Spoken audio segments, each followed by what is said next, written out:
శ్రీ వరాహలక్ష్మీ నరసింహస్వామి సింహాచలం దేవస్థానం వారి గిరి ప్రదక్షిణ 9/7/2025 ఉదయం 6 గంటలకు తొలి పావంచ నుండి ప్రారంభమై Adavivaram Hanumanthavaka Jodugullapalem Appughar Venkojipalem HP colony Seethammadhara Balayya Sastri layout port stadium వెనుకవైపు Narasimhanagar DLB quarters CISF barracks NGO colony Muralinagar Madhavadhara Marriott hotel NSTL gate NAD flyover Suvarna colony Baji junction Saptagiri junction Gopalapatnam bunk junction Kumari Kalyana Mandapam Prahladapuram పాత గోశాల సింహాచలం బస్టాండ్ మీదుగా తొలి పావంచ చేరి ముగియనుంది.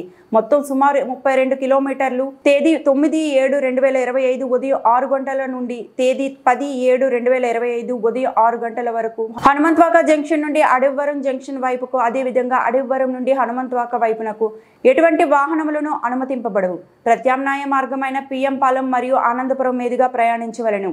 గిరి ప్రదక్షిణ సందర్భంగా ఈ క్రింది ఉదాహరించిన మార్గంలో తేదీ 9/7/2025 ఉదయం 6 గంటల నుండి తేదీ 10/7/2025 సాయంత్రం 5 గంటల వరకు ట్రాఫిక్ ఆంక్షలు విధించబడును.